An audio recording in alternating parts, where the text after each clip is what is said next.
Chers collègues, bonjour. Nous allons aujourd'hui dans cette vidéo vous détailler 2 points du comité social territorial du 27 novembre.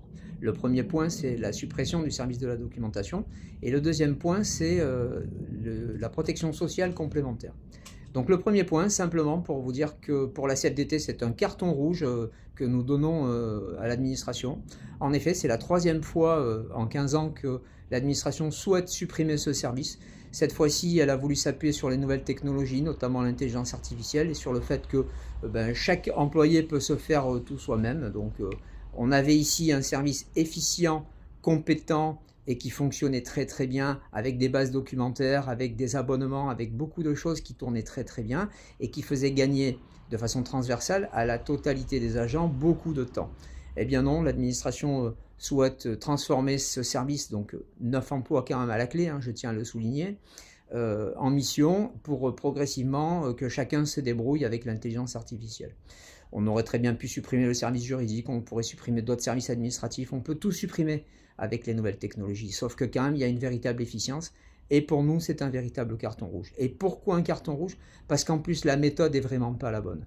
2 directeurs sont allés voir les collègues pour leur dire qu'ils allaient supprimer leur service et donc qu'il fallait qu'ils se cherchent du boulot, qu'ils se redispatchent eux-mêmes en postulant dans la collectivité sur d'autres postes, ce qui est assez honteux dans la manière de faire. Mais on est allé même plus loin, on est allé leur dire: vous qui êtes dans le métier depuis longtemps, proposez-nous des organisations qui visent en gros à réduire, voire à supprimer la documentation.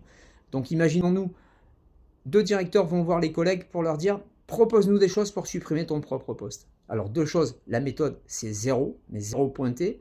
Et deuxièmement, ça ne fait pas partie de la fiche de poste des agents de proposer de l'organisation des services.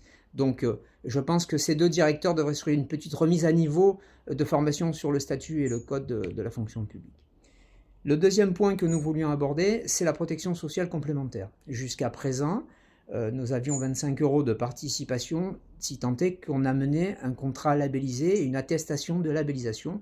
Et donc, l'administration, jusqu'à 25 € pourrait participer sur votre contrat prévoyance labellisé.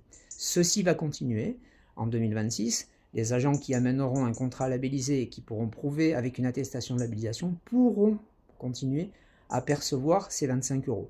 La nouveauté, c'est 15 € potentiellement de participation sur le contrat santé, la même chose sur un contrat labellisé. C'est-à-dire quand vous amènerez à l'administration à partir du 1er janvier 2026 un contrat labellisé, donc une attestation de labellisation, vous pourrez bénéficier jusqu'à 15 € de participation selon la hauteur du contrat.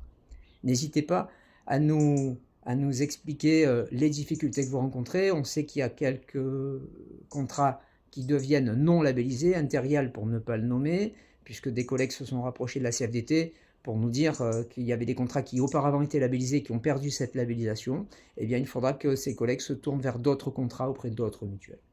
N'hésitez pas pour plus d'informations à nous téléphoner aux coordonnées ci-dessous. À bientôt, merci, au revoir.